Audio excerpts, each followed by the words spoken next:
Tinopiwe ku destiny Dola everyday Destiny family iri kutop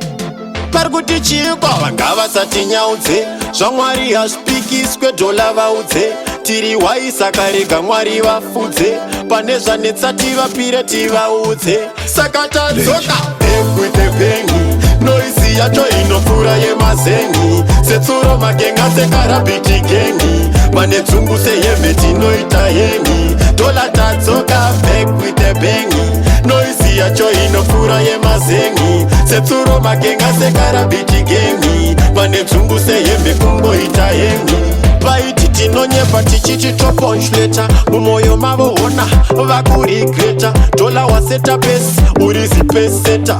titori bhotega kunge vheneta cheka saundi quality kakubhalansa panonyumbwida nyumbwida tinobolonja uchanzwa vamwe vachitoti tinokanza nekuti tawana mukana tazochansa saka tadzoka back with the pengi noisi yacho inopfuura yemazengi setsuro magenga sekarabiti gengi vane dzungu sehembe tinoita hengi dola tadzoka back with the bengi noisi yacho inopfuura yemazengi setsuro magenga sekarabiti gengi vane dzungu sehembe kungoita hengi parikuti chikwa vanga vasati nyaudze zvamwari hazvipikiswe dola vaudze tiri waisa karega mwari vafudze pane zvanetsa tivapire tivaudze milani kudenga denga kutopu kunge helikopta noziva kuti vanorwadziwa zvichavasvota wazovaratidza unyanzvi wazosota kudzoka zvine kadhati uzvibobota saka tadzoka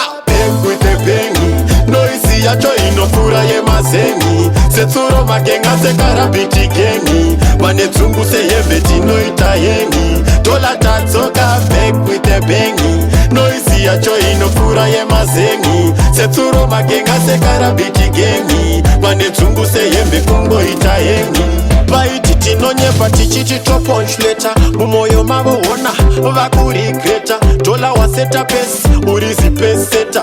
titori bhotega kunge vheneta cheka saundi quality kakubhalansa panonyumbwida nyumbwida tinobolonja uchanzwa vamwe vachitoti tinokanza nekuti tawana mukana tazochansa saka tadzoka back with the pengi noisi yacho inopfuura yemazengi setsuro magenga sekarabiti gengi vane dzungu sehembe tinoita hengi dola tadzoka back with the bengi noisi yacho inopfuura yemazengi setsuro magenga sekarabiti gengi vane dzungu sehembe kungoita hengi saka tadzoka back with the bengi noisi yacho inopfuura yemazengi setsuro magenga sekarabiti gengi vane dzungu sehembe tinoita hengi dola tadzoka back with the bengi noisi yacho inopfuura yemazengi setsuro magenga sekarabiti gengi vane dzungu sehembe kungoita hengi